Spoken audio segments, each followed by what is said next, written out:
G'day. Thanks for tuning in to The Galaxy is Watching. I'm Qui-Gon Jim, and today we'll be talking about Cancon from a southern point of view. Tonight, the special guests joining me are second and third place from Cancon, Olek and Benobi. Welcome to the show. Hello. Hey.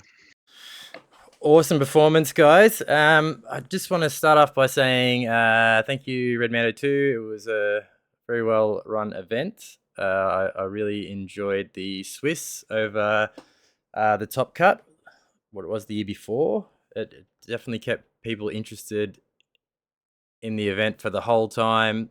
It was really uncertain on who was going to finish where. It just made for a really great atmosphere, I think.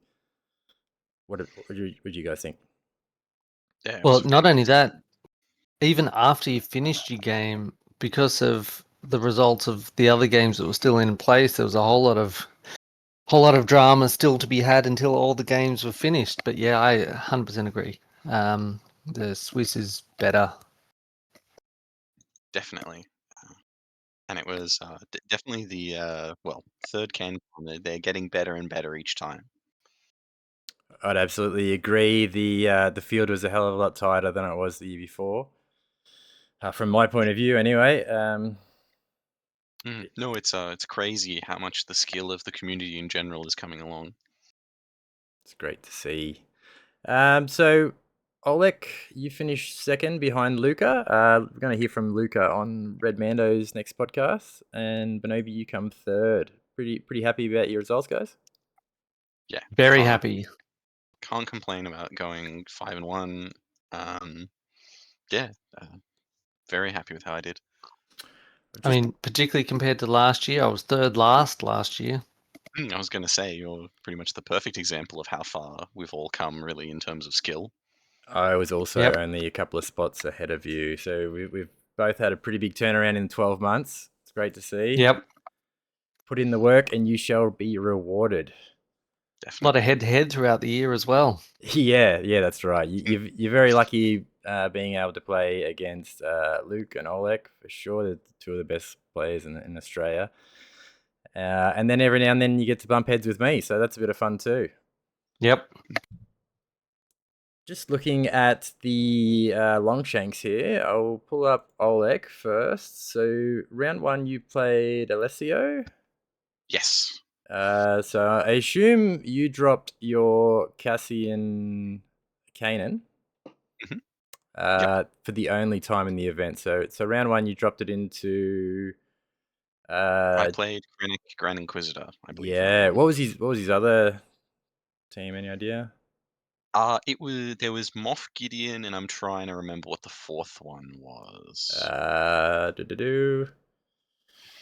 he had Moff, GI, Iden, and Krennic. There we go. And he's playing Never Tell. Mm-hmm. How did that go for you? That was so the rough idea behind my premiere list. For those that know me, it probably comes as no surprise that I really enjoy Obi-Wan, and I've been playing a lot of Obi-Wan for a very long time. And so the inclusion of Cassian Kanan was basically to encourage people to play things that aren't that are designed to beat revenge, which tend not to have the same tools to beat Obi-Wan. Yes. And playing Cassian Kane in round one was a way to get that list out of the way. That's fair. And Empire seemed like the pretty perfect time to do it. Yeah, so unfortunately GI is rewarded by killing, but at the same time that really pisses off Kanan and Cassian. So yes. And then same again for Krennic. He doesn't mind it when his allies wound someone, particularly the primaries and secondaries. Yep. It was a really weird game in the sense that Alessio just wasn't able to put any damage on me, really. Like, he got one wound in the entire game. And that was the wound that lost him the game, because that was my first revenge trigger and stopped him from taking any points. So was he actively trying not to kill you, or his dice just wouldn't let him kill you? It just wouldn't let him kill me. Everything was bouncing in the first struggle, and then second struggle damage was adding up, but like the game was already heavily in my favor at this point. Unfortunate for Alessio. This is why we pray to the dice gods. Yeah, it happens. So that was Nevertell. So was that his mission? He won the role, went Yes. first? Yep. Interesting. So until round 6 against Jeff, I didn't win the role for first player, so I was basically at the mercy of whatever mission my opponent had. Yeah, that's fair. If you got nothing else on that, we can switch to Benobi for round 1. Yep. So tell me about your list. You've brought Kenobi and Mundi and Cassian. Kanan and Kanan. Cassian. Yep, something Yep. different. Lovely. So the reason I bought these, I love playing Obi-Wan. Probably similar to a lot of people that listen to this. And yeah, I had been practicing a lot of Obi-Wan and Delta Squad, but a couple of weeks before Cancon, I decided to switch back to Mundi. I just found that I wasn't as good with Delta Squad. I was more comfortable playing, with Mundi, so I switched back to that. And I'd also had a lot of practice with Cassian and Kanan. Really love that squad, so those were the 4 that I bought. My first round, I was playing against James. He was playing a lot of separatist stuff, like Dathomiri and separatist lists, and I figured that this would be a good matchup for my Obi-Wan list. Yep. So I took that into the first round. Yeah, so like Olek, you dropped one team in round 1 and then played your other team for the other 5 games.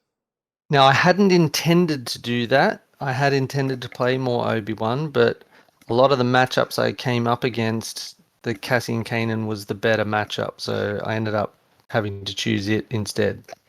Yeah, that is fair. Before we get into your game, I probably skipped over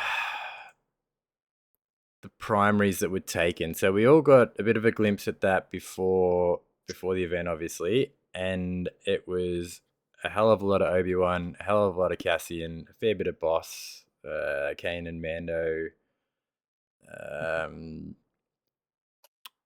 PLC, Mundi, and then it sort of tapers down to the less and less. So did you both feel confident, starting with you, Benobi, with what you had was able to take on what was there? I did, yeah. I was pretty happy. I mean, I'd been practicing those lists a lot. I took them to that event that we had at the gaming arena the week before, and yeah. So with all the practice, I think I was pretty happy with what I had. What about you, Alec? I was extremely confident in what I brought. Cassian remains exceptionally strong. Kanan, it was surprisingly less popular this time around compared to the last Cancon. But I guess with the amount of things that now kill without attacking, there's more and more ways to beat Kanan. But then, yeah, I've been playing Delta pretty much ever since they got leaked. I think I've been smashing out games with them since that evening. Yep.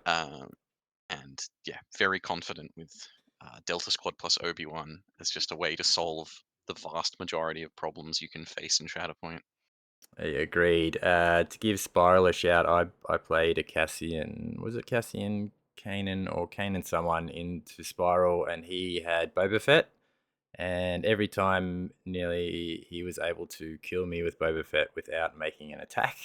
I think only giving me one Kanan revenge for the game. So yes, it definitely can be worked around if you have the right tools and the know-how. Sorry, to go back to Benobi. So your first game was... Yeah, it was against James. He was running. He chose to play his Maul and Talzin list, Yep. and I had the Obi-Wan and Mundi list. Yep. And yeah, I was pretty much. He's a relatively new player as well. I think it was his first event. Yep. He played pretty well, but yeah, I managed to get the win on that one. Bit of Obi-Wan shenanigans with the hunkers, getting me back on points when he was trying to get me off them. And yeah, managed to get the win. The mission was my mission. So yeah, we played Sabotage. Nice, and I can vouch that for me personally, Obi Mundi is one of the hardest teams to play into with what I run generally. It's just so hard to do. Shark T is amazing. Obi Wan's you attack me, I'm just gonna drop my hunker, he'll get back. It's so I don't know, it just knocks the wind out of you. You finally get them off a point because they got steadfast and they just drop the hunker, heal the pin, dash back on. Straight back on. Oh, Yep. I was yeah. definitely missing having the whole like Mundi Shakti 3-cost clone of choice. Missing that in my premiere the entire way through. Yeah, Was thinking the that if only you had Shark T to deal with this particular Yep. problem. Yeah. Yup. Yeah. There's Big Molly in the middle. I need something to deal with all of them. That's what she's good for. She solves so many Yes. problems. Mm-hmm. Definitely. So how did your game go, Benobi? Yep, pretty good, pretty straightforward. Got the win in 2 struggles. Yep. 6 wounds to 3. Not too bad. That did set me up for a bit of a spoiler for the rest of the weekend, but yeah, got me on the front foot with number of wounds. How did Yeah, Maul go out of curiosity? Maul did okay. He used his abilities to grab me off a point and stuff like that, but yeah, I've had a lot of practice into Maul and Mother Talzin because my brother plays that a lot. Yep. And so yeah, I managed to use some of that experience to know what he was likely to do. And yeah, got the win. Sorry, what were you saying, Alec? Oh, I was going to say I also managed to get 6 wounds game 1, and unlike Ben, it did not translate into good wounds across the event. We will definitely check out the total wounds shortly. If we skip ahead to round 2. Olek, you played Tobias. Ooh, that was a big Yeah. game. How did that go? So you were running Obi Boss into his Yep. Cad and Moth. Yes. This was a fascinating game. And so Spiral won first player, but then picked my sabotage over his shifting, which was interesting. And I think in hindsight, it was a bad idea for him. Yep.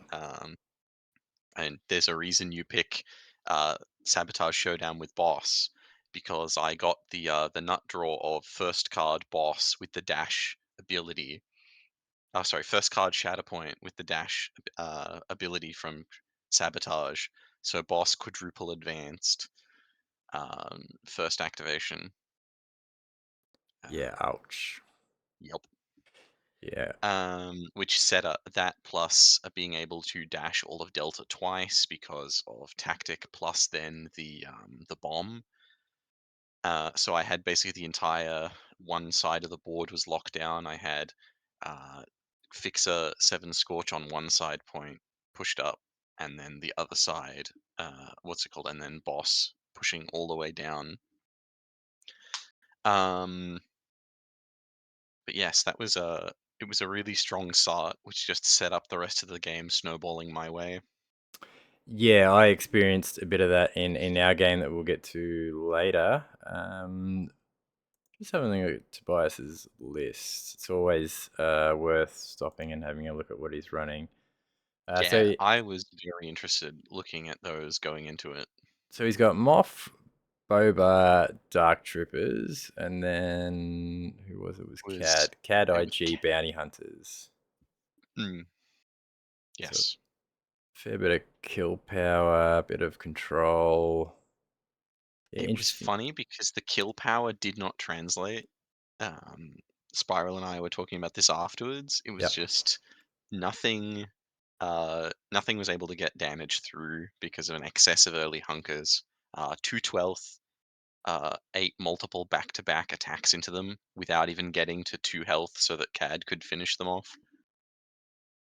Wow. With Yep, because I don't know if you looked at the table we were on at all, because I know you were nearby. But Yep. we're on Luke Thompson's board with the tall, very tall walls that are thin enough to climb over, but tall enough to block line of sight. Yeah, I played And Luca on that table, I think. Yeah. So on Sabotage, the far side point was holdable through the wall from the far side. And as first player, Spiral had put Cad right behind that wall. So Cad was on the point, but couldn't be engaged basically by things on the point because you need line of sight Yep. to be engaged. So Cad was perfectly set up, and I was absolutely terrified of what would happen. And then just nothing ever hit 2 health at all on that side of the table. It was the actually, I don't think anything on that side of the table died because Spiral only got 1 wound total that entire game. Um, and it's just Cad sat there, never activated again, and never got to use the auto 2 damage in a way to Mm. get the kill. It was crazy. So that was the combination of bad dice for Spiral and the hunkers for the Yes. clones. Yep. Because 2/12 had 2 hunkers, Delta had between 1 to 2 hunkers depending on when it was. And then Boss charged up that side of the table, wreaking havoc. Yeah. So I remember that map, and there was in the center point there was one of those small buildings that you can fit 2 people on the top. Yes. So there was that, and then there was a little square building next to it. Next to it, yes. Now that small thing that was next to it was like range, well, half of a range 2, right? Yep. So So you can walk onto it from ground level. correct. You can walk onto it, and also if that top piece that where you could fit 2 people on it, if that was blocked and that person was dead, if you stepped up onto that half step, you are considered contesting because you are within range 2 of the Within point 2 of the yes. compared Yep, to the you're on the people on correct the elevation. ground. On the ground. Yeah. Yep. So did you have any interesting interactions with that? No, that objective wasn't active because we got the weird angle round 2-1 that didn't have a center point. Okay. Yep. No So it worries. literally, because I was concerned that this could be a problem, but also at the same time I had Obi-Wan, so being hunkered on there would be obnoxious. But Yes. it just never came up. I was thinking about it all like early struggle one. How am I going to plan around dealing with this central objective? Yep. Never mattered. That's a favorite of Luke, setting up shenanigans like that in the mid board because it creates really interesting gameplay scenarios. But it didn't matter.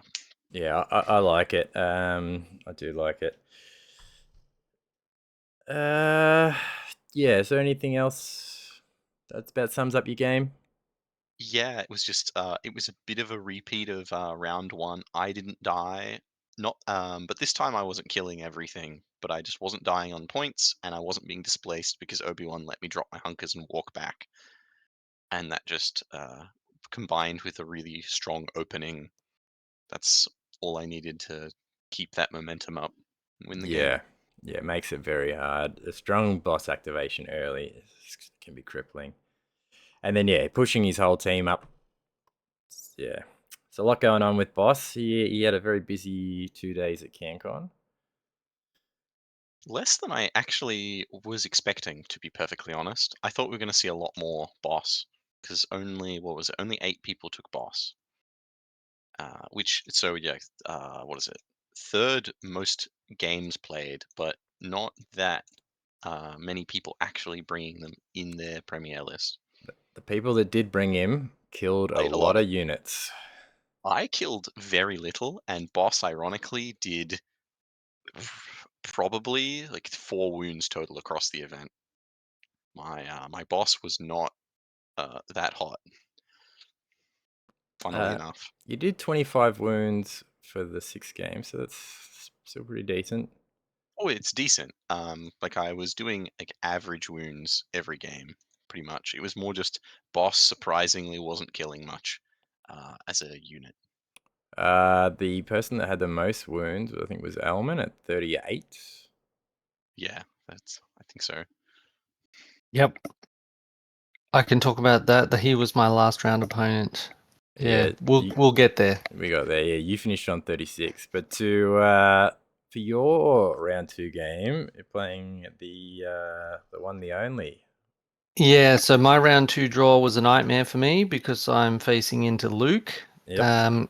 And he had an Empire list, and he also had Obi and Mundi. Yep.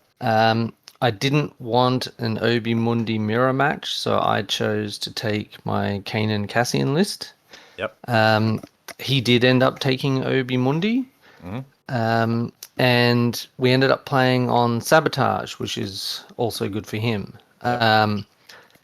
But yeah, he's just too good of a player. His movement is always perfect. And yeah, there was one turn in the second struggle where I had an attack that I really, really needed to get some damage through from Kanan, and I was one short on the tree, and it meant that I didn't flip 2 points. I was trying to get a 4-point swing. Yep. And yeah, because I didn't get that damage, I think it was the Clone Commandos ended up still holding 2 points and didn't get the flip, and that was pretty much the end for me. So yeah, he won that in 2 struggles. So I didn't really cover it, but so you had in your list you had Kanan, Ezra, Sabine. So they're your 3 specters, and I'm guessing that he didn't kill any of those. He did do 3 wounds. I can't remember who they're on. I think maybe I only got 1 actual revenge attack, but I'm generally okay with that because the Cassian trigger as well is probably more important with the movement, moving people around. But I mean, yeah, he doesn't make mistakes like that. So every time he did kill someone, I think it was very intentional. Yeah. And I wasn't able to really capitalize. So your best chance is to try to murder as much stuff, I guess, in a way, because he's got no retaliation from it. Well, you give him the opportunity to have Shakti do a 1-force repulse, or Yes. So wounding stuff, there is a little bit of revenge in there, but yeah, dead models don't contest. So you weren't able to punch through the hunkers as much as you'd liked. That was pretty much it. Yeah, I did get 4 wounds in that game, but like I was hoping for more. Yes, Dead clones don't contest points. that's right. Yep. The trick to beating Obi-Wan, if you kill things in a single attack, knowledge and defense suddenly does nothing. This was also the first of 3 games that I played against other Black Havoc members. So yeah, we had a big contingent at Cancon this year. I think we were a quarter of the field. And yeah, over the weekend, I think there was 7 games where Black Havoc members knocked other Black Havoc members out. And this was my first one of 3. Yeah, that's unfortunate. I would have been spewing if I had to play my son at CanCon. You want to go there and play people that are outside your local group, obviously, but a random draw is a random draw. So Yep. not a lot you can do. Also love that all you Black Havoc guys were in red t-shirts and all us Red Mando guys were in black t-shirts. Very Yep, thematic. we thought that was a pretty fun joke, and we were the away team, like Star Trek with the red shirts. Yep. So, yep. Yes, Victoria did have good representation. Just looking at the top 5, I think 1, 2, 3 out of 5 are Victorian. Yep. 3 out of 5. Lovely to see. Anything else on this game you want to talk about? Only that losing to Luke did put me on the submarine path to try to still get to the top of the ladder. I was never going to win it from this point out, obviously, because even if there were the pair down shenanigans with the number of players and stuff like that, because he beat me 2-0, yeah, my aim from then on was just do the best I could. Yeah, but he didn't pop your bubble too much. You kept the confidence. Yep. Lovely, good to see. All right, so round 3. Who do you have, Olek? Oh, Olek's playing the one, the only. Yeah, I the was Luke up against Luke after that. So this was terrifying. Yeah, Luke is, as Ben was saying, absolutely incredible player. Yep. And the lists Luke had, specifically the Iden Vader combo, was something Luke and I had been talking about for a while as a way to build a list that was both really good into Cassian nonsense and Delta Squad. And So just to cut you off. So you guys would play a fair bit against each other. Is this something you guys had practiced out on the table before, or just something you had spoken about? both. Both. Yep. So we'd played this matchup not extensively against one another, But this was something we'd tried, I think at this point, probably 2 or 3 times. Okay, so how had that gone? Um, I'm struggling to remember the exact results of those, other than the fact that it did very well So, into Delta Squad. so when this matchup came out, you had a pretty good idea what he was going to drop, and he probably had a pretty good idea on what you were going to drop. So, because we'd never practiced in a kind of fake premiere environment, as in Yep, having to actually do the list chicken, it would yep, always be okay, we want to try these squads against each other to see how they interact. yep. It added an interesting element because I really wanted to play Obi Delta. That was basically the aim: was drop Cassian Kanan and have it there to scare people because it's the boogeyman, Yep. and then actually play Obi-Wan Delta Squad against them. But one, Luke is too smart for that, and two, we'd talked about this whole concept of my premiere list, so there was no information advantage I had there. Yeah. And this Emperor Servant Iden configuration was set up to be the aggro list to beat Revenge and to be really good into enemy aggro because you've got the whole Iden throw out predominantly into Delta, you throw disarms into boss. But yeah, just be really good at messing with your opponent trying to kill you back, essentially. Yeah. So I, Obi-Wan was giving me nightmares before CanCon. I didn't really have a plan for him. We had to lock our teams in the night before. I Yes. was at about 9 o'clock at night, 3 hours before I had to lock my team. I'm like, I'm an idiot. Why don't I just run Ida Vader 2, Hmm. similar to what Luke's got there? I Yep. think the exact same team. And then I'm like, all Mm. right. I started packing all the cards, putting my models. I'm like, that's what I'm gonna run. That's what I'm gonna run. And then I locked it in, something that I don't really play, but I'm familiar enough to play it. And then about 5 minutes later or less, I switched it back. I'm like, nah, I'm gonna stick with stuff I'm familiar with. And then the next morning, I seen how many Obi-Wans, and I kind of felt a bit sick to my stomach. I'm like, I should have run the Mm. Iden Vader combo, but I'm still happy with how it went in the end. So interested to hear how Iden went into your Obi boss. So this, uh, well, Emperor's Servant has the best melee attack in the game. Like the maths on that expertise with the 11 dice from Anger, Hate, Aggression. I think his movement ability is called something like that. Yeah, With the 11, with the expertise that goes positive until you hit 5 expertise in your roll.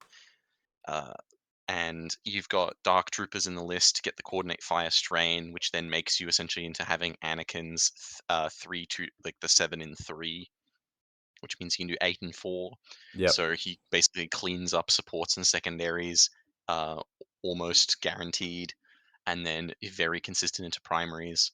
I think when Luke and I were talking about it, every melee attack he made was a successful wound with Vader, which is just horrifying. And then Iden takes away the one downside of Vader 2, which is you really need the dash for the mobility and the extra dice, but it gives you the expose, which lets people condition stack him out of the game. But yeah, with Iden, you immediately get the healing, you take off the expose, and even if they've got a revenge trigger, that heal, dash, throw out a condition has already happened. So they have no window to take advantage of it. yeah. You get to And throw then, out the strained or the disarm. yep. And if Yeah, he's not exposed, then his healing identity, the 12 health, and the really good saves make it just absolutely obnoxious to try and interact with Vader. Um, you basically can't wound him, realistically speaking, without that self-inflicted downside. yeah. See, he is a very scary model. You don't always want to kill. Sometimes you want him to just kind of cripple Hmm. someone, put him back in the Well, deck, definitely. come back, and then hopefully Mhm. finish the job. But There are situations where that's definitely the play. mm, But against Obi-Wan, it was basically every time Vader activated, he went for the hunkered support and just went, okay, cool, they're gone.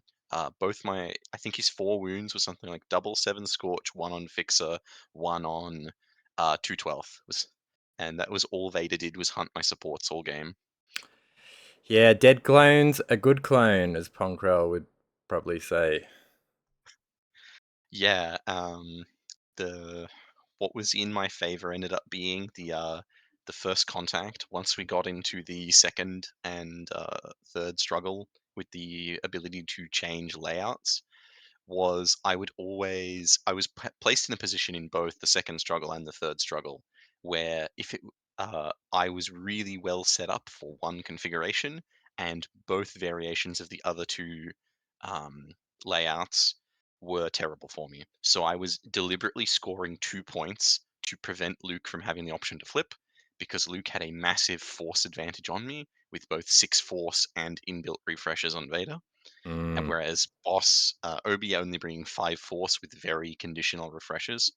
Um, so second struggle, I basically dragged it out to get my force refresh after taking it fairly quickly Yep. to get my refresh. And then third struggle, I was scoring 2 and preventing him from taking my 2 back. And because having lost second struggle going to third, when it goes back to the middle of the momentum, that's benefiting me more than him. So, I basically just scored 2 until the game ended, was pretty much how it played out. So you would have played quite a lot of First Contact. Yes, I'm a huge proponent of First Contact. I absolutely love that mission. People should play it more. It requires some practice and actually getting some reps on it to know what you're doing, but it's well worth it. Because if your opponent isn't ready for it, there's a lot of pretty horrifying things you can do to your opponent if they're not ready for both taking advantage of the flips or the what are they called? The clever ploys, I think it is. When you play your Shatterpoint, both players get the ability. Yeah. Because for example, with Obi-Wan in the first struggle, out of the 3 options, one of them is search your deck for a unit, place into reserve. You can do that with Obi-Wan. Triggers patience, so you get the triple heal jump. If you are not the active player, that means you can get a triple heal jump on Obi-Wan inside of your opponent's turn with first contact, for example. It's a trick you can pull. Yeah. Wow. And most people are not ready for that. No. Yeah, I didn't even think of that. So it brings me to my next question. Was Luke ready for First Contact? Has he had much Yes. experience? Yeah, so He yeah, Yeah, sorry, go. he knew what he was doing. He Yep. actually knew the second and third struggle layouts better than me, that I was impressed by. I was like, Yes. wait a second, it should be there, right? No, it was because you know how the 2 edge points, they're very close to each other. You can sit in between them on first Yep. contact. Yep. Um, I was pretty sure one layout was on the outer edge, not the inner edge, and I was wrong. That kind of stuffed me up a little going into the second struggle. Luke clearly practiced with it quite a lot for this. So 2 Titans of the competition, both wounding 4 each, but you taking the 2 struggles. Yes, it was quite fun. It came down to mission critical, both nearly maxed out on momentum. I was like, okay, so Obi-Wan just focuses and punches the ISB next to him with 6 health left. Couldn't kill them. I was like, oh, okay, I guess Luke wins now. And then Luke Iden walks up to 212 and also fails to kill him. So then it automatically I won because of mission critical momentum. Oh. Yeah, that was really funny. We both were like, okay, I automatically win basically because Obi-Wan's fantastic 11 dice attack. Okay, somehow didn't do it. Aiden's 9 dice attack into 5 clone saves doesn't do it. It was, both primaries whiffed Oof. somehow, but it gave me the game. Well, you'll take it, because that would have, Yep. you would have been sitting on 3 zip at this stage. Yes, yeah, that would be so. End of day 1 put me 3-0, which was huge. I was very happy with that result. You would be. For Benobi, who do you have?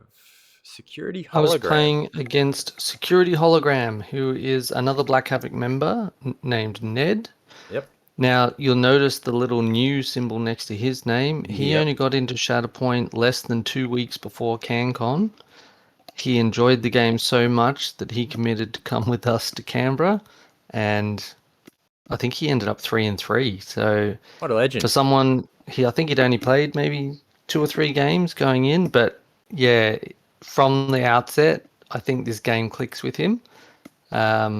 So yeah, I think next CanCon he'll be one to watch out for. Yeah, so by the looks of it, he's got the core set and the armor box. That's all he had at that Yep. point. In fact, well, I think he was even borrowing some of those models off Danny Chips. Yep. So Another yeah, legend. he was very new to the game. So yeah, his overall lists, he had pretty much the core set except for the Asajj squad, which he had swapped out for the armorer box. Yep. So yeah, because of the way that one all worked, I also took Cassian Kanan into that. He ended up choosing Ahsoka and Armorer. Yep.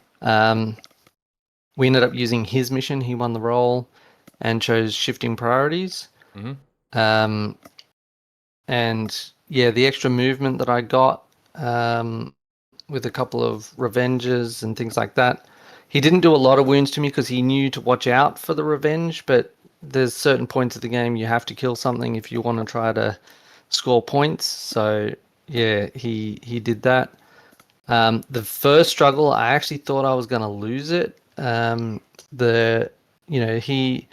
Which was kind of interesting because him being first player, usually being the second player, you're scoring first and it's always on your side. Yep. But he managed to grab it and pull it back on his side. He was pretty much close to winning, and I had to get a couple of 4-point turns to swing it back my way and eventually win.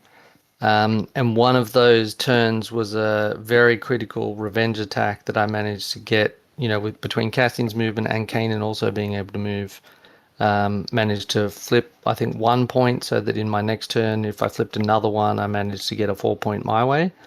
I ended up winning struggle 1 and just kept the foot on the accelerator for struggle 2, and ended up winning that in 2 struggles, doing 5 wounds. Yeah. Dropping Cassian Kanan into the new guy, probably going to get those kind of results. It's very hard to deal with for experienced players, let alone new players. So yeah. I do have to say he really made me work that for that first struggle. So yeah, when your practice games are against people like Danny Chips, and I think Olek, he might have played you beforehand. No, but I was coaching it.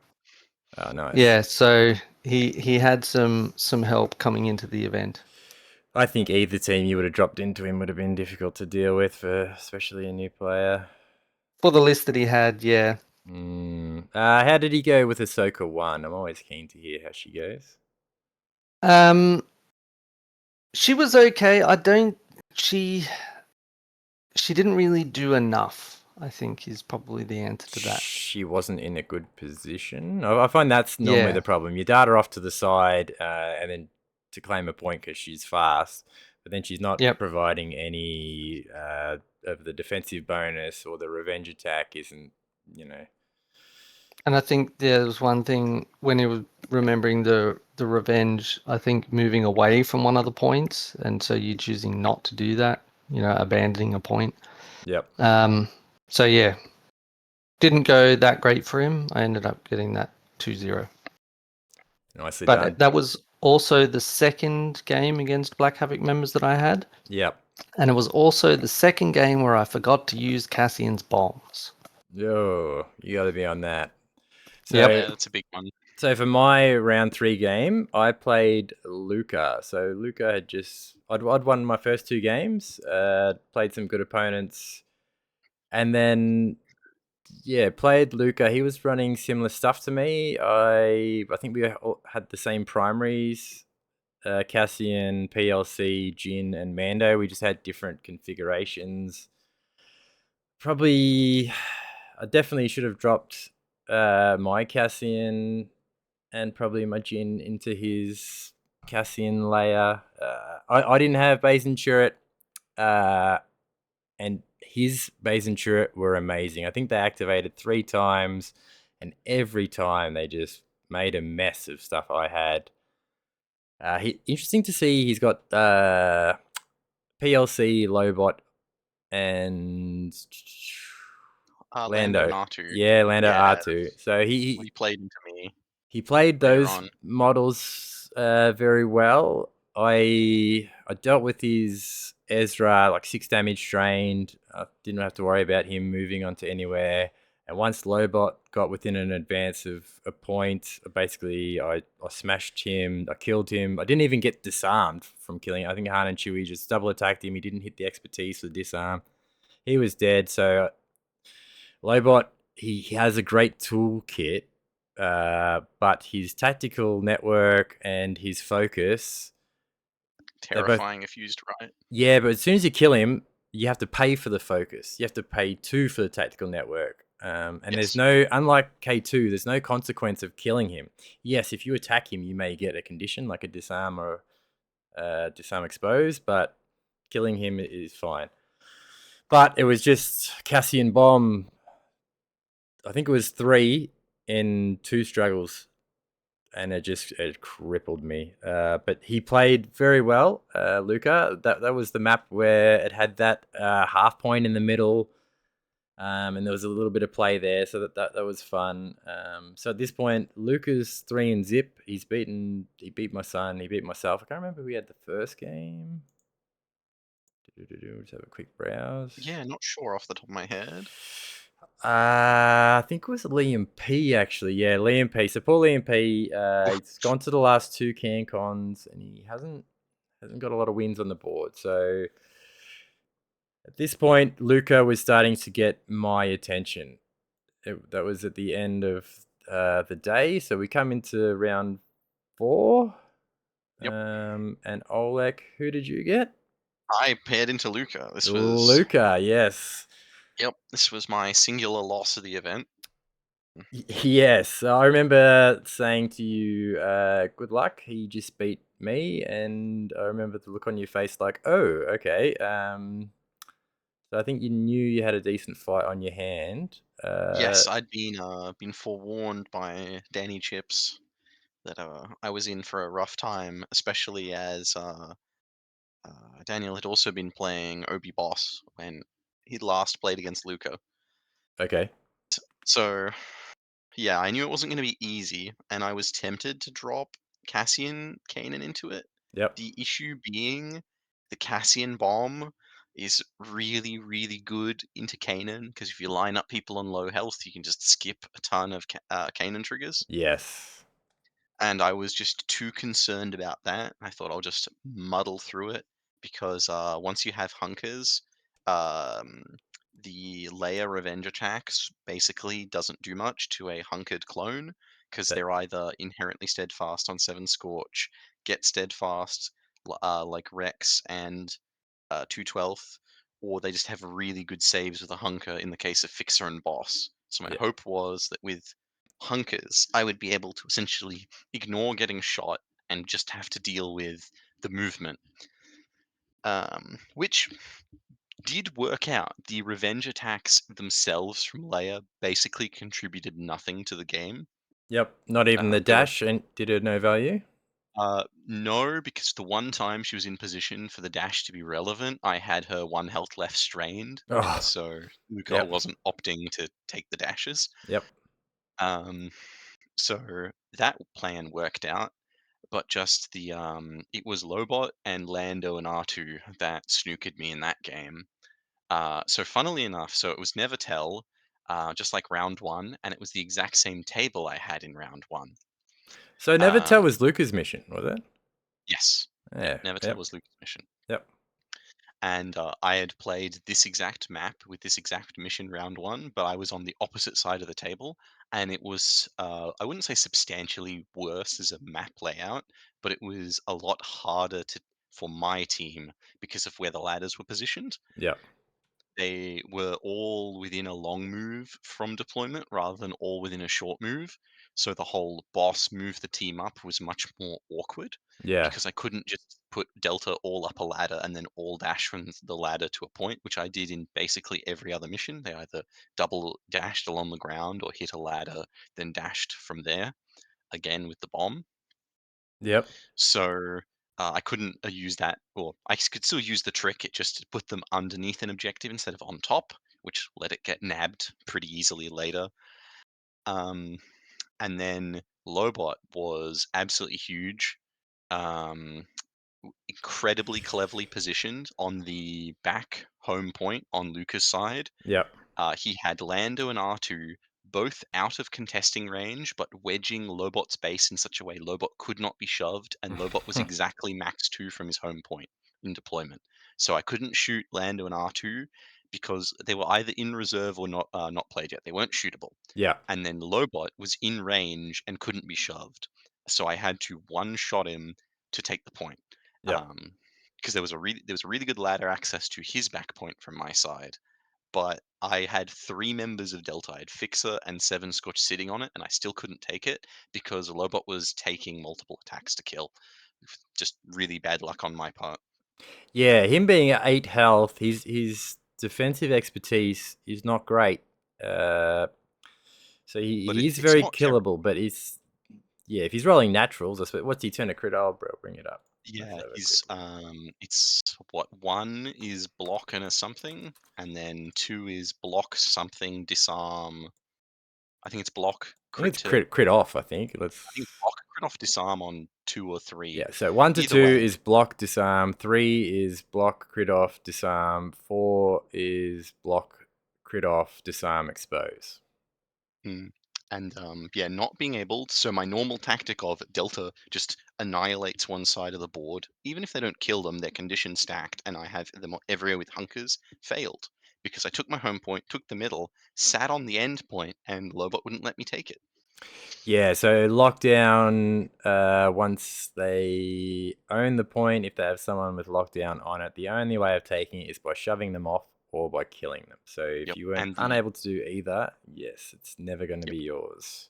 and I could not shove Lobot because Lando and R2 were body blocking it and were immune to ranged attacks. Yeah, so excellent play there by Luca. Yeah, that when it clicked in my head, that's why. Because I was really confused by the initial deployment. Yep. Because normally, when you're first player, you really want to put 2 models on a point. That way, if you draw one, you're not screwed.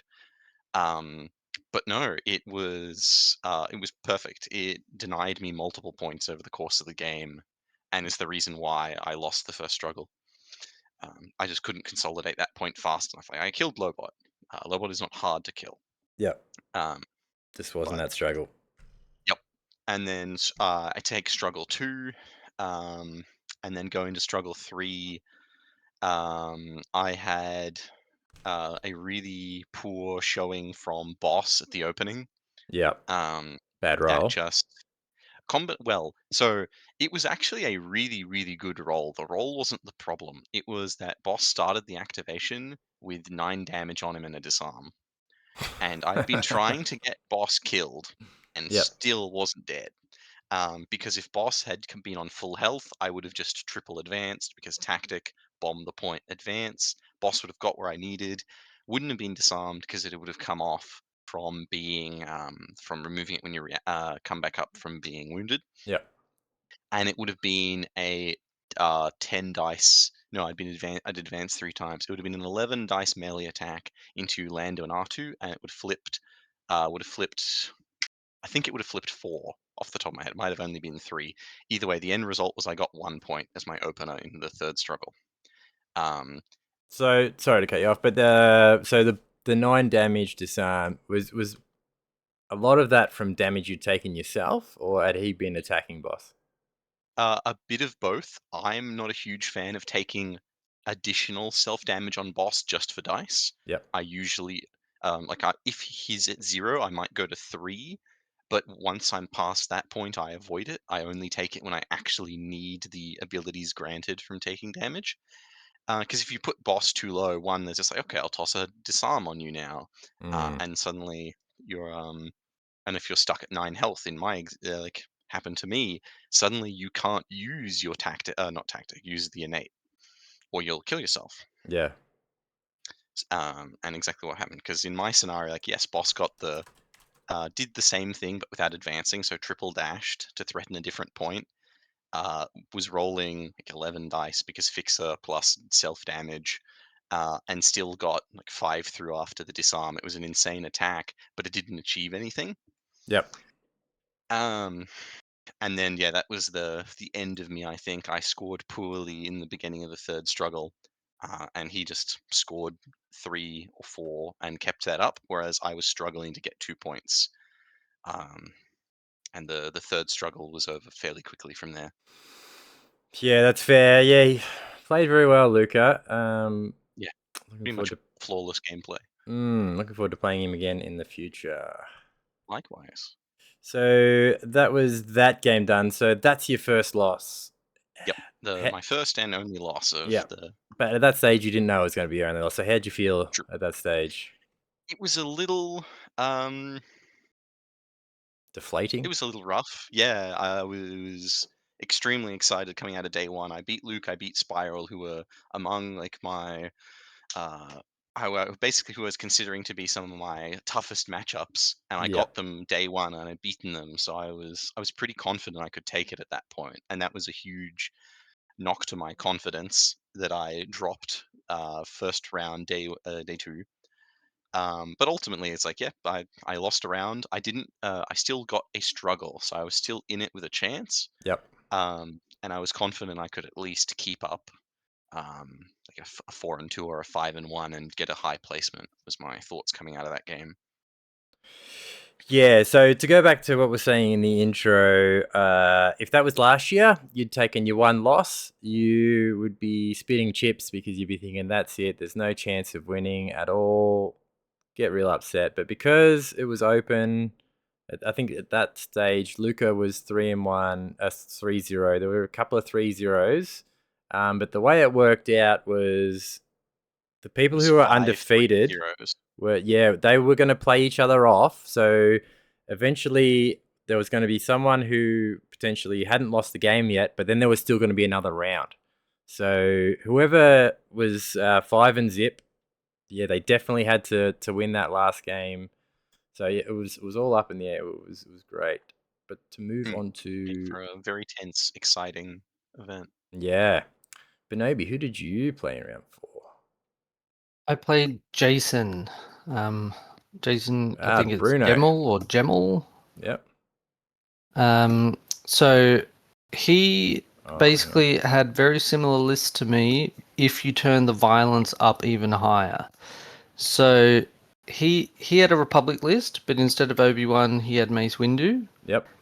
And he had a Cassian Kanan list, but his Cassian Kanan only had Kanan and Ezra as the specters. He had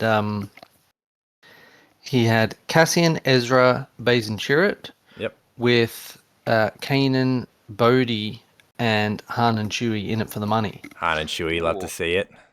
Yeah, so going into that, seeing his two lists, I was like, well, he's definitely choosing violence in both of them. Yep. So I should take my revenge list. And he ended up. I was concerned about the mirror match, but he did end up picking it, and so we had a Cassian Kanan sort of mirror match. The other thing is he had chosen First Contact, and he chose it for probably all the reasons that you guys were talking about earlier. I don't have a lot of practice with it, and he was hoping to get people by surprise. Yep.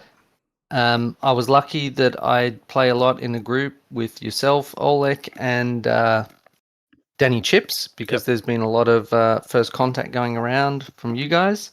So I had played it before. It's not like I had no experience, but the one thing that I've found about that is sometimes in the first struggle, one side will be interactive and the other one won't, if it's like the sideways V type ones.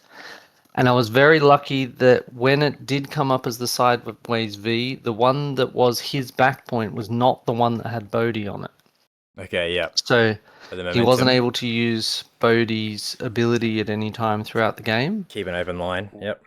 Yep. And the other thing from playing yourself, Qui-Gon, a lot is I knew that Han and Chewie can dish out the damage, but if you can wound them, they become very expensive. Yes.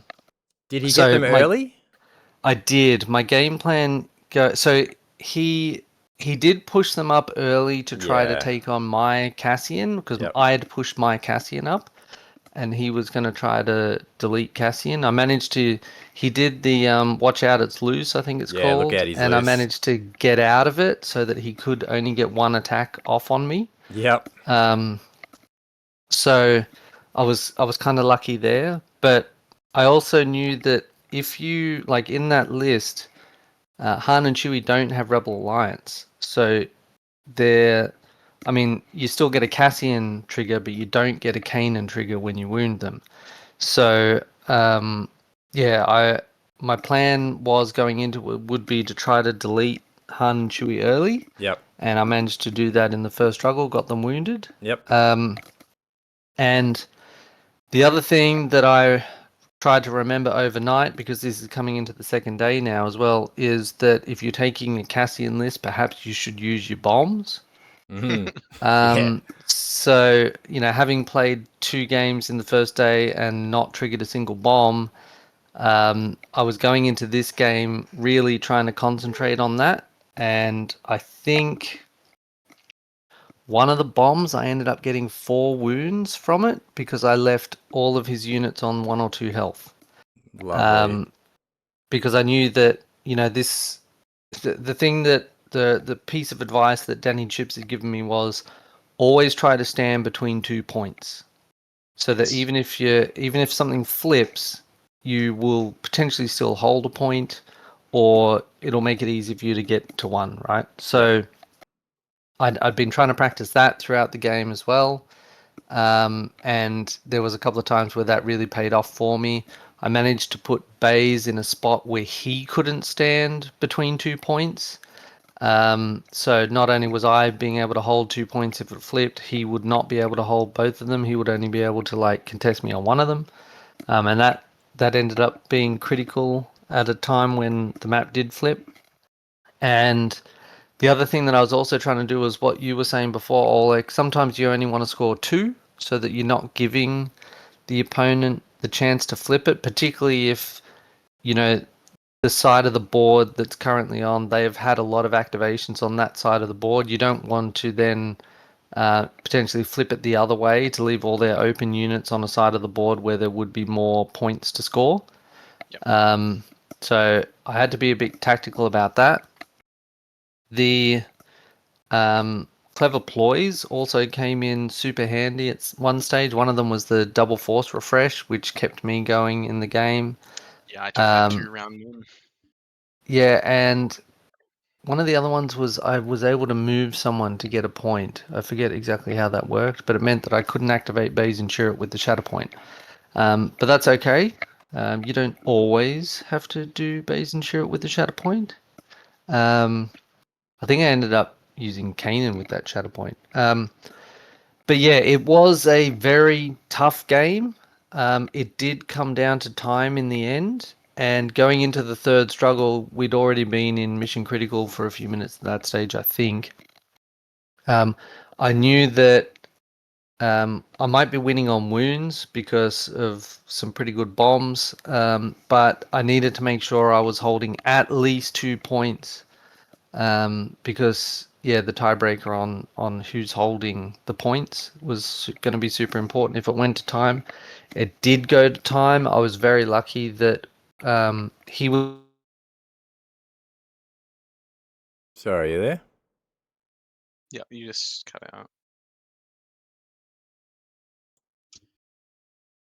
Oop. He will probably drop, but we'll wait for him to come back. I did play his opponent Jason in round 1, and he was very tough to beat. So he's done well. 8 wounds from Benobi into Jason's 6. Yeah, a lot of wounds, but I'm not overly surprised with Basinchert and Han and Chewie. Yeah, I love Han and Chewie. They're so good. But yes, you definitely can't send them out early. Like, you either hope they're close to the bottom of your deck, otherwise you need to put one away to reserve them. Because if Yes. they go early, they're going to die early, and it's going to make things hard. You want them to stay on the table. If you send them early in the deck, there's a good chance they won't be on the table at the end of the game. Even having that 10 health, they're only blocking 1 to They're 2 on actually average. math-wise kind of worse than B1s in defense. B1s have protection though. Yes. That's what I'm saying. Like that B1s do better defensively than Han and Chewie most of the time. Yeah. The only time B1s do worse is when they roll a single expertise. Yeah. Well, while we are waiting for Benobi to drop out and come back, I assume he's having connection issues. We will move on to Yeah, our game.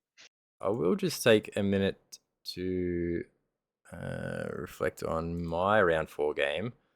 So I had been shit scared of Red Mando 1 for a long time, unable to beat him online. I paired into him round 4.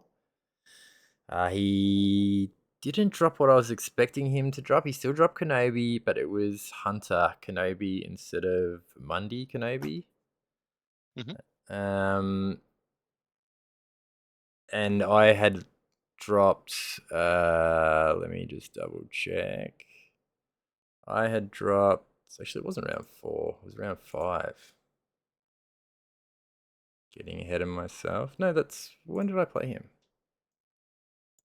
Was it round 2? No, that can't be. No, I played him. Jeez, I can't remember now. Just have a look. Yeah, I know. I was right. You played him round 2. I did. Yes. Yeah, I dropped dropped Cassian and Jin. I had a lot of fun with Jin all day. I dropped it in every game except one. Had Jin, Luke secondary, and Han and Chewie. And then I had Cassian, Ezra, Base, and Chirrut. So I think everyone in that list is very capable of killing bar Luke. And my dice were well, so I was able to turn a lot of stuff off. And at the end of the first struggle, I think I hit 2 or 3 on the bomb, and it was just very, very hard from him from there. So finally got the win over Red Mando 1. Not sure if that is a Mandalorian perk or not from being a patron, but I will take it. So is that Benobi back? He's I am back. Yes. welcome Lovely. back. So it is 40 something degrees here in Melbourne at the moment, and we lost power briefly. Yes. I was expecting some of that potentially. So where were you? Yep. You were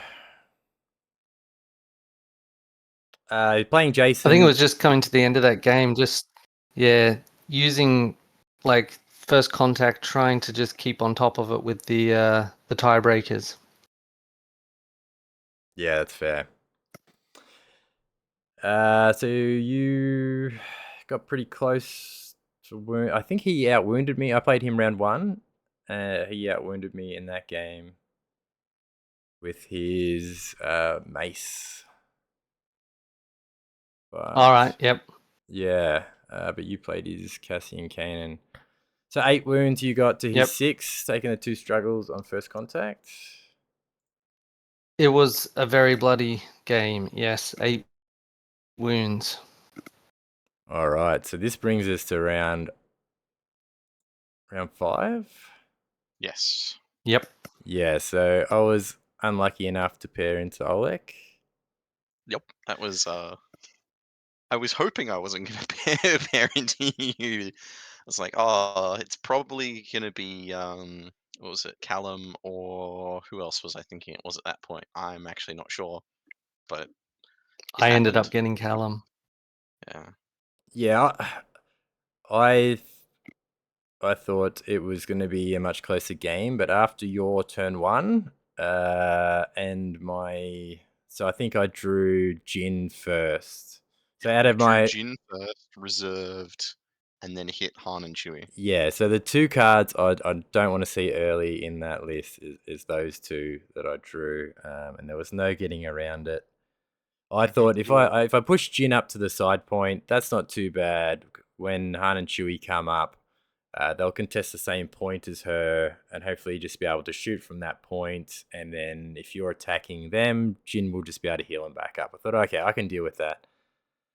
To be fair, that part, the heal them back up part, was flawless. They had at the end of the game 0 damage on them unwounded. Yes, those Jin heals are so good. But I think who did you clobber in my deployment range turn one with boss? So Ezra, right? boss activated, pushed all of Delta up with the bomb, and then did 7 damage disarm strain to Ezra. Yeah, that was brutal.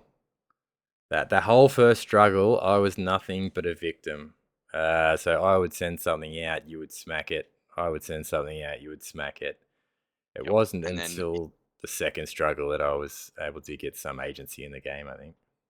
But that's basically the idea behind how I play Obi-Wan lists, at least. You can be a lot more aggressive because you have the hunker. You essentially die in one more activation than it would have taken for that unit to die if it wasn't hunkered. Yep. And you won't lose the point under most circumstances because you're either given steadfast, you get shoved less because you're taking less successes from their tree, and you can move back onto the point. And so usually the first struggle is the easiest with an Obi-Wan list because you've still got full force efficiency on your abilities. You're on full health, so the hunkers are providing the most value, and then you set up. And that And it's downhill from there. Rex was in your deployment. I think he activated like last. I put him on the bottom with Obi-Wan's patience, and he sat there the entire game, the entire first struggle and about a third of the second struggle. No, Yes. not quite that far, but So he was contesting your back point, but he was doing it from like behind a building. maximum. Yes. Yeah, so I charged your back point, but I couldn't get an attack on him to shove him off it. It was It was difficult to deal with. That was definitely one of the harder games that I had to play over the weekend. Yeah, that was it's an But yes, interesting game. hats off to you for your start. That crippled me from the beginning, I think. I mean that opening is the reason to play boss, in my opinion. It's the whole push Delta up as a group is absolutely backbreaking, both objective and damage wise. Not only that's that, great. you need Ezra to have a meaningful activation. You did so much damage to him, left him strained and disarmed, I'm pretty sure. So Yep, I it had was to strained. I had to spend an activation sending someone over to, I think, Han and Chewie to Yep, Han and get an Chewie came attack over and off, to get healed. a heal off. Yeah. Which is definitely suboptimal for me. Yes, Both seeing a Han Jin and Chewie go. activation and a Han and Chewie activation. Yeah, so Jin will do 3 damage. So normally the plan is Luke secondary uses his tactic, pushes Jin up the table, like reposition. So she either needs a double dash or an advance. Once she's there, when you get onto the side point, she activates, does 3 damage at least on her tactic, and then her attack. If Luke's up there as well, she can hunker, do a range attack, get some rerolls. Generally, she can do the 3 damage and then the 5 damage, potentially into an exposed target. So that's 8 damage. Han and Chewie can pretty reliably do 4 and a pin twice, so that's 9 damage. So really, that between those 2 activations, that should be 2 units dead if done correctly, right? But those 2 activated and did nothing. That was so painful for me. Yep, 2 damage on Fixer and a heal on Ezra was the result of the Han and Chewie activation. Yeah. Yeah, so that was crushing for me. So that was my second loss for the day. So beaten by Luca and yourself. I was kind of thinking I can't drop a game for the rest of the events at this stage. 5-1 would have been nice, but let's not get greedy. Last year I went 1-4, so I was like, I've already done better. Just keep chipping away, and yeah, things worked out all right. But maybe played Callum, so yet another Black Havoc. Another Black Havoc off. Yep. Mm. So yeah, Callum had gone into day 2. He went 3-0 in the first day, so he was doing pretty well, but he'd just come off a loss in his last game in round 4, and I think I still had blood in my heart from doing so many wounds in my 4th round. So we did, I paired into Callum with his list. He's been running a whole lot of rebels. I think he decided a few months ago that he wanted to take rebels to Cancon because he'd been playing so much Empire before that, and he decided he wanted to do something new. And he completely leveled up all his painting as well, and his rebels look absolutely phenomenal. So he decided he was going to take rebels to Cancon, and so I knew that it was going to be Cassian plus someone. Now the someone was going to be either Kanan, Han, or Princess Leia. He did end up choosing his Kanan list, so it was a Cassian Kanan mirror match. There was 1 unit difference. Yep. He had Chopper, whereas I had the Rebel Commandos. Yeah. Looking at his list, looks like Cassian Anchor. Yes, Yes. yeah. So he's been running a lot of Cassian Anchor. He's been doing that in a lot of events. Some of the Outer Rim League events that we played, for example, he was doing that. Yep. So it was the mirror match. He did win first player and chose his mission. Never tell me the odds. Yep.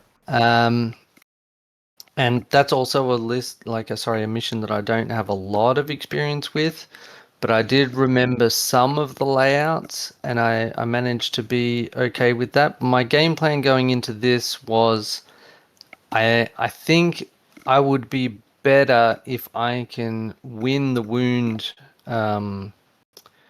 race, right?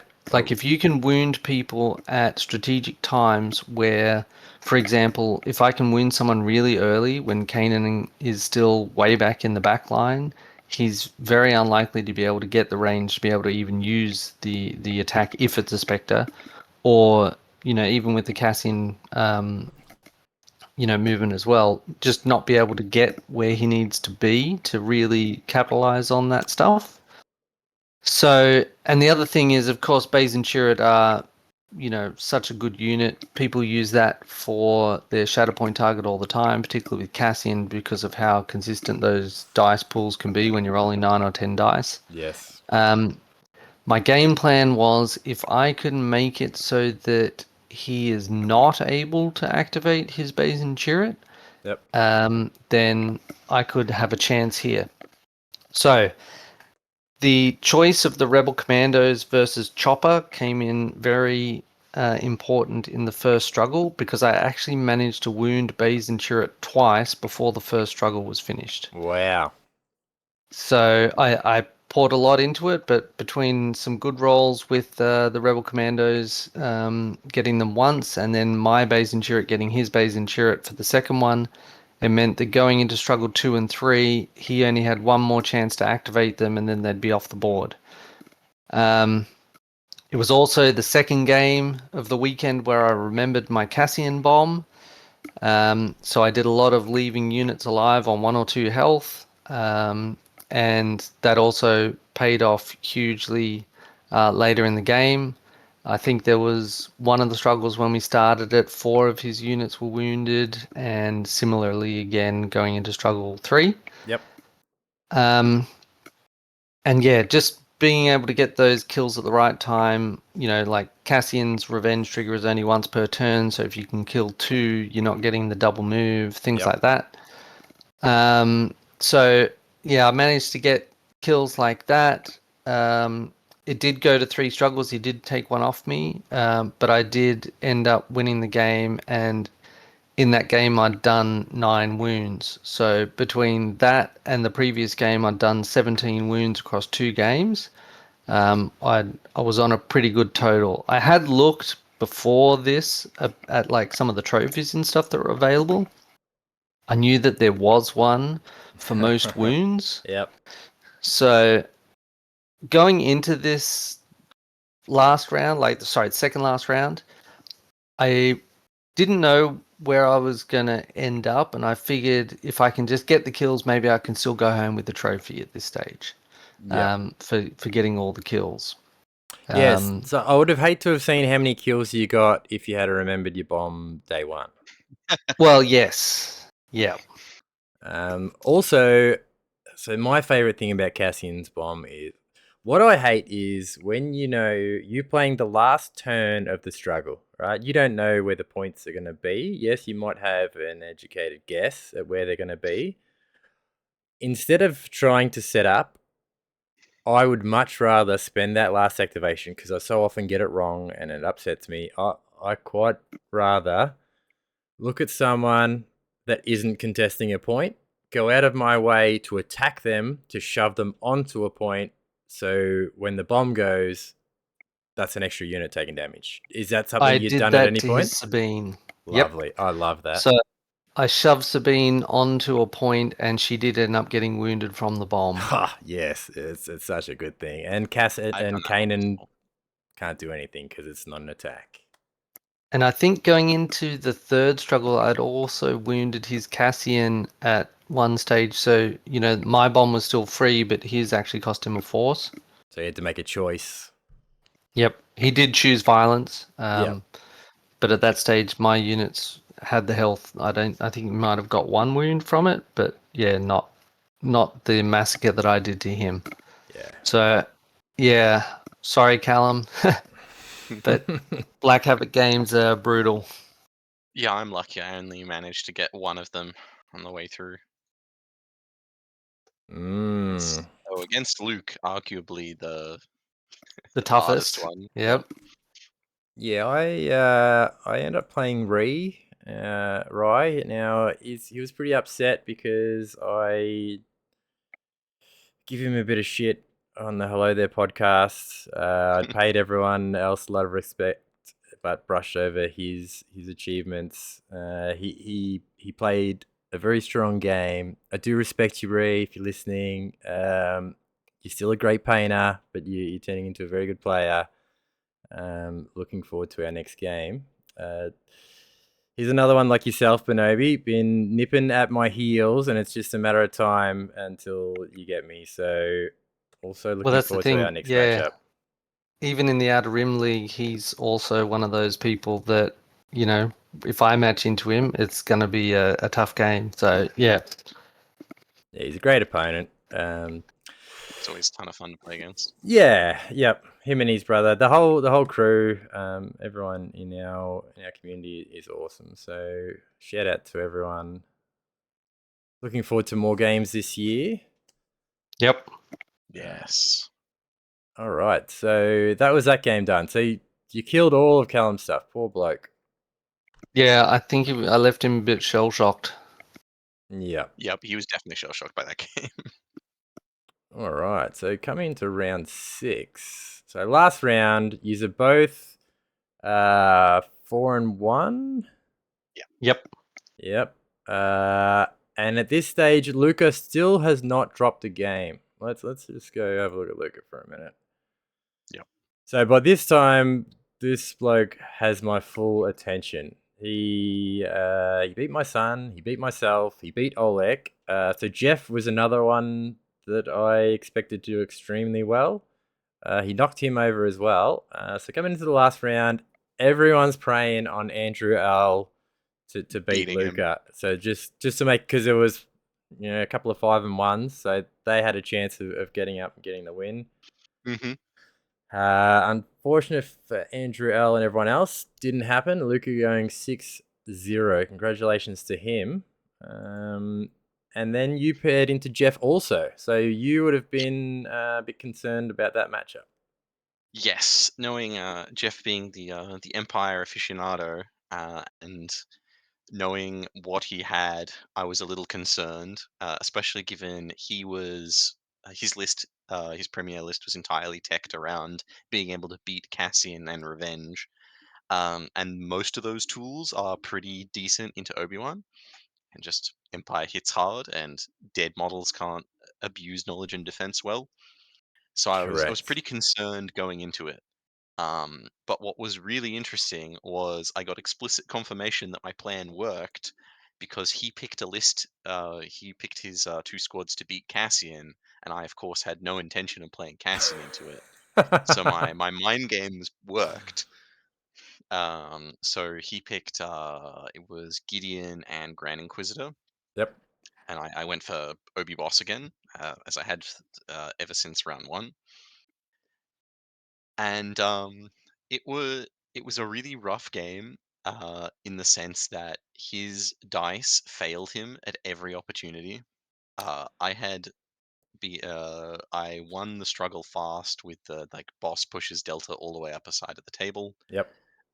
Killed fifth brother, Yep. and then so it was sabotage showdown because we both had sabotage. This was again the table I'd played on round one and round four, so against both Alessio and Luca, Yep. and I was back to the side I'd started the event at the day before. So But you come full on circle. Nope. But on sabotage, there was a double leveled structure on, from my perspective, the left hand side of the table, Yep. which could be ladder blocked by a model going up it. I pulled. This was the only round in which I went first. I was first player for once. I rolled my first crit of the day on the first player roll. But yeah, Rex first draw, perfectly acceptable. Pushed Obi-Wan up the table, but then Rex advances, takes cover, and defensive maneuvers up this ladder onto a point. So he's ladder blocking it. There's no easy way to climb onto it because there are crates in the way of the easy spots to climb up. And then Rex is on top of it with two hunkers. And Rex never activates again and never takes more than 2 damage and never gets moved Okay. because he put fifth bro on the other side of the table. Yeah, right. So that means the Dark Troopers are on that side of the table and they have access to jumps, though. Yes, but they were the final card in his deck. They never Oh, activated first struggle. yeah, that's unfortunate. Yep, they were his first activation of struggle 2. Yeah, So which they means he never didn't did that have access opportunity. to coordinated fire strain that whole first struggle. Yep. No Mm, coordinate fire strain. And then so basically that entire side of the table, so the middle point and the back point were mine because the models in the back corner never activated essentially. yep. And then the Delta Squad pushed up all the way his side and did the Delta Squad thing of being up the board aggressive with hunkers and made it really hard for him to take it back. So that the decision not to put fifth row against that side of the other side of the table meant he had a huge uphill battle to try and take first struggle, and it didn't pan out. And then going into second struggle, he had the Dark Troopers as his only option, or maybe Reaver was also left. Anyway, he took Dark Troopers as the first activation of second struggle, and they could get a 3-point swing if they could do do 1 damage to Fixer. And they couldn't. They did 0 damage to Fixer, which meant I started with 2 objectives, so he only scored 1 point as the opening of the second struggle. And then from there, I didn't mind if Fixer died because he took my back point and nothing else was close to it. Yeah, just looking at the score, you got 4 kills, 2 struggles. Jeff And he got got 1 wound. That one wound for the game. It's Yep, that was on the 1 health Fixer eventually died to GI, who still only went 1 down the tree. It was a rough game in that yeah. respect. So I think at that point had Jeff lost a game yet, or was He he? lost to Luca in round 5. Oh yeah, that's right. Yep. Mhm. Yeah, knocking Jeff down to 4-2. Yep. And because I had played, let's have a look. So I ended Because up top of the 4-2. So I had the I strongest assume, strength of schedule. yeah, because of me, I assume.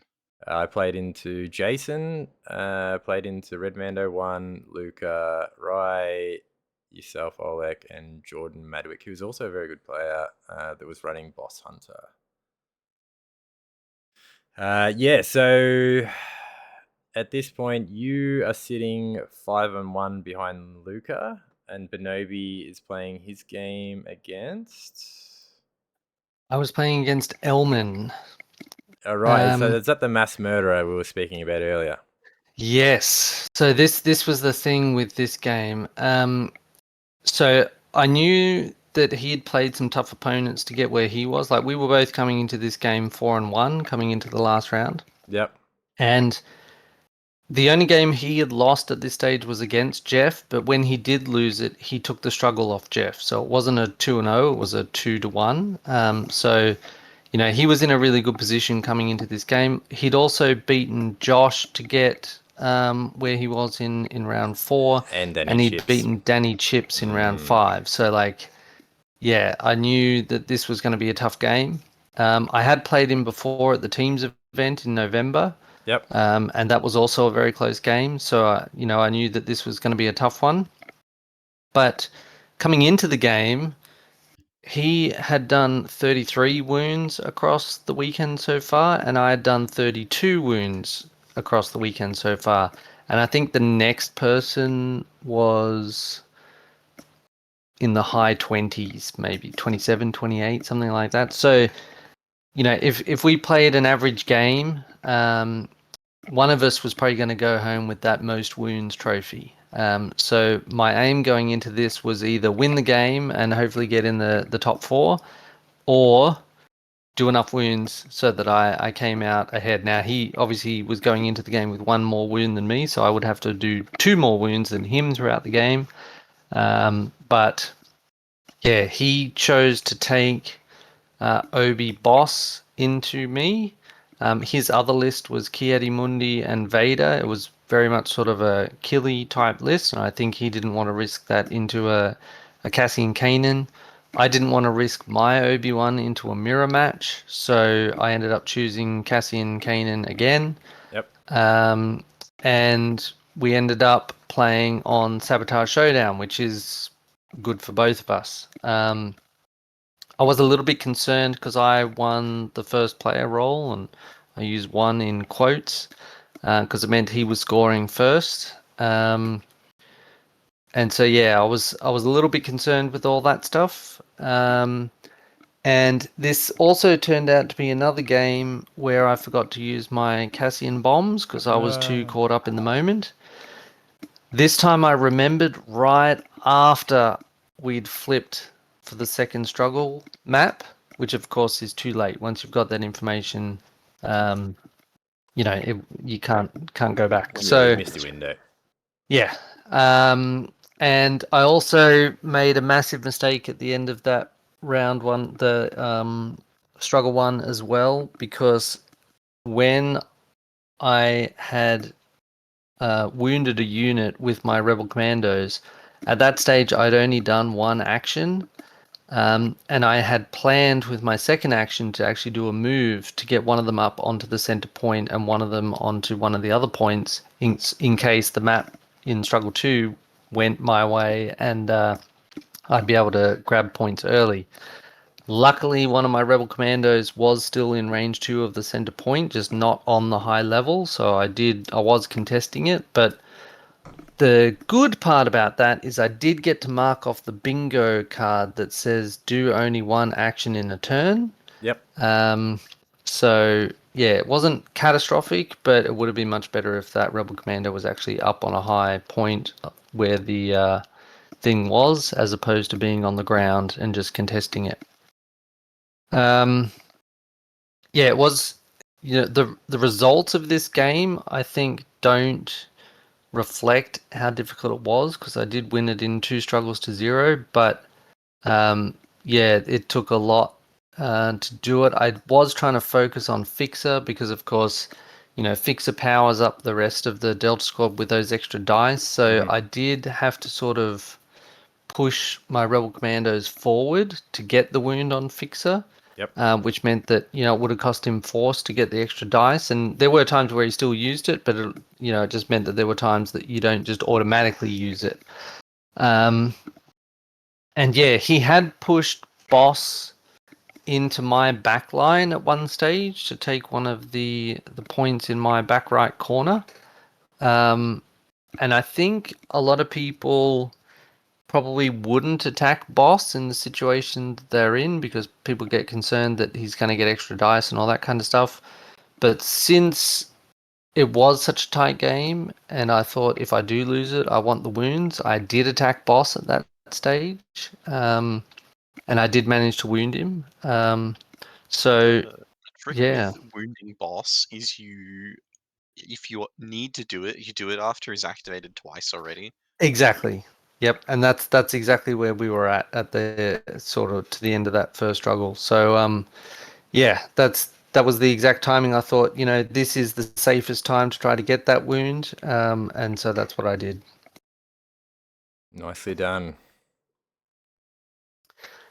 Flip of the map into the second struggle wasn't great for him, and so I did manage to end that 2 struggles to 0.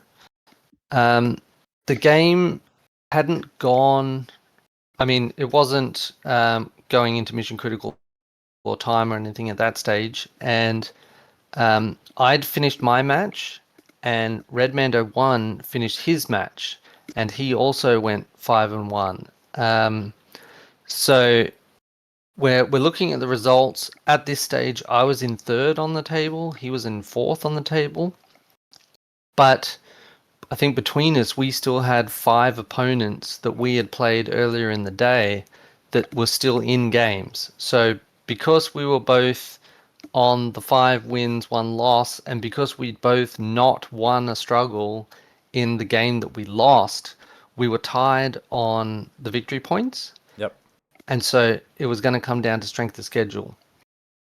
And this was probably the tensest part of my weekend, because at this stage I'm looking at the leaderboard going, wow, I might actually come in 3rd here. But then as the results of the other games start coming in, his strength of schedule is starting to go up and go up. And then at one stage, he actually overtook me. And so he was in 3rd and I was in 4th. But then luckily Luke won his last round, which then pushed my strength of schedule up, and I took him back over for 3rd. By 0.08. Yep. Yes, I beat Red Mando 2 in Red Mando 1, sorry, in 2 struggles, and he knew that was going to. It was your game that I bite think him. pushed him into 3rd. Yeah, when you won that game. Yeah, so my last game, helped his strength of schedule. He did come up to me and he said, "Mate, I need you to win this game for my strength of schedule." I said, "No worries, I will win it for you," and I did. So. But yeah, that win also put me at the top of the 4 and 2s for me to take 5th. So I was super happy with that. Coming 35th or whatever I came last year. Yep. Big turnaround, and even a higher turnaround for yourself. Olek, probably. What did you come year before? Probably somewhere in the top 8, I a was little higher. because I didn't make top cut. I was the one person. I was 1 out of top cut. I was essentially 9th going into it. Yep. For the I was somewhere at the top, just outside the top 8, because not in the top cut. Yeah, so The exact number, but somewhere in the 9th to 10th region. it was there's quite a big climax there at the end, which we would not have got the excitement of if we did the top cut. Exactly. It was love to definitely see the more correct Swiss. move. Yeah. Yep. So super good event. Also want to tip my hat to my son, who spent a game milking his opponent for the bingo card. So Yes. the bingo card. I was playing next to him when that happened, and really? when he goes, I filled the card. I'm like, I don't think I even had 1 bingo at that stage, and he'd done the whole lot. Yeah. See, I managed to get 2 bingos on day 1, and then I didn't get a single bingo other than the Luca beat me, so I got the I lost a game. That's the All only right. other bingo I scored on. Only bingo I got on day 2.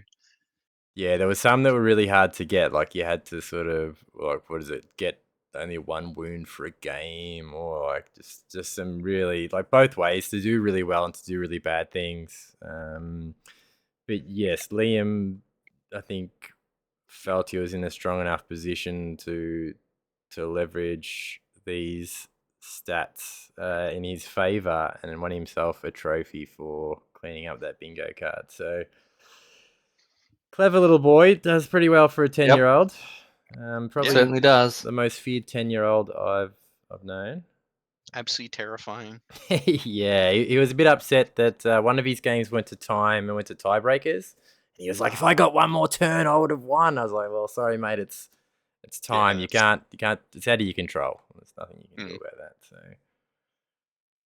Yeah. Is there anything else you guys want to talk about besides? I just want to mention quickly that there was a ridiculous amount of Cassian. Let's Yep. hope that we get There's some some. balance.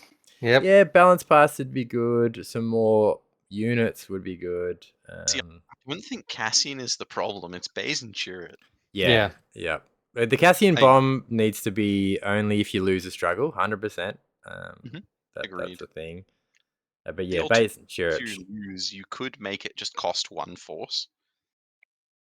Is the other option. I still don't think. I still think it should be if you lose, but the simplest change would be make it 1 force at the baseline. But for 1 force, you could potentially do 15 damage or something like that.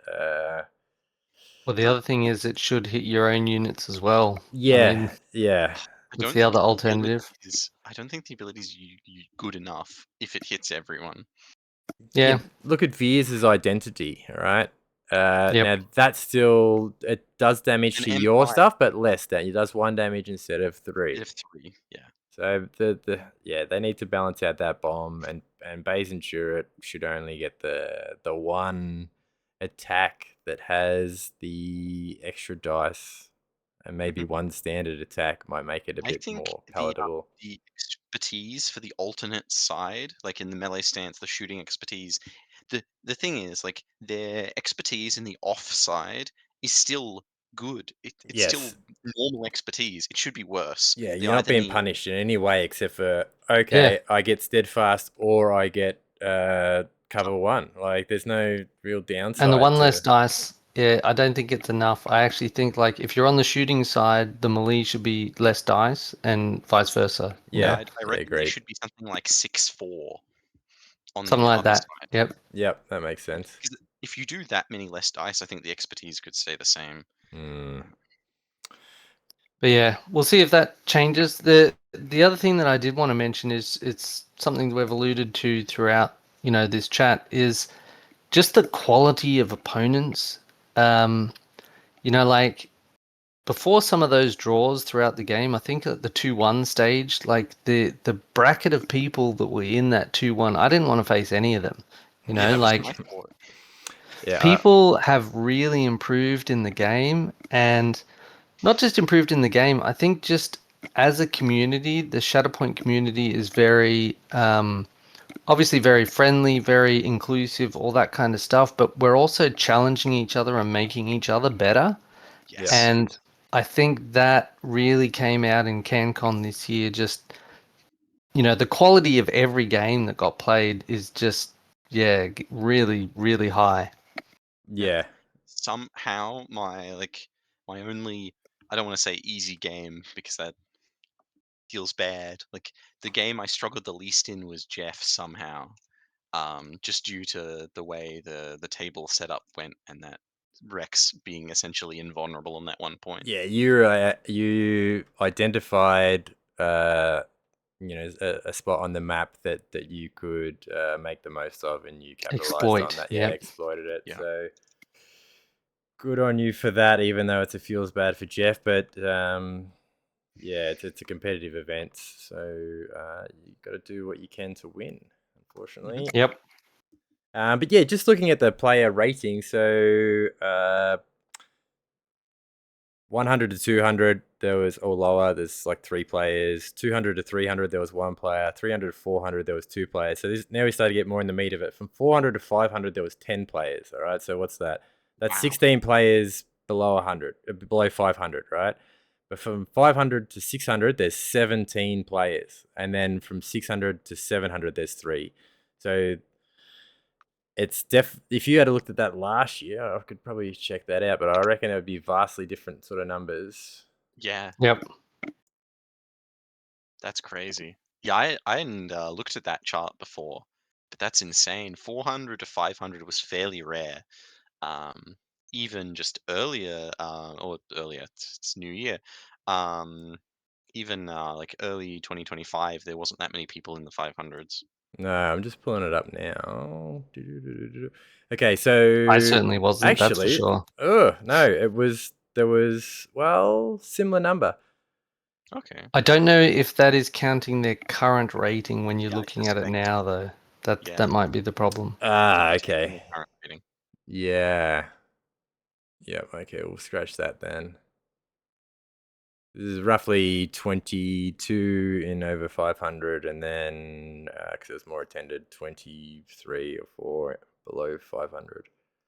Yeah, the ratings definitely weren't that good back then. I definitely wasn't in that bracket, that's for sure.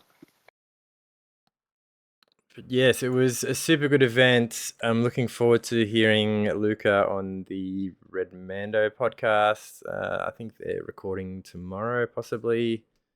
Didn't they say tonight? Tonight or tomorrow. It'll be soon. They don't always upload straight away, so we'll have to wait and see what happens. But yeah, it was great to have you guys on. If there's anything you want to say it now. No, we've covered pretty much everything. Yep.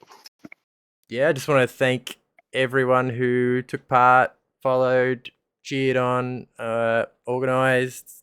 Yeah, it was awesome.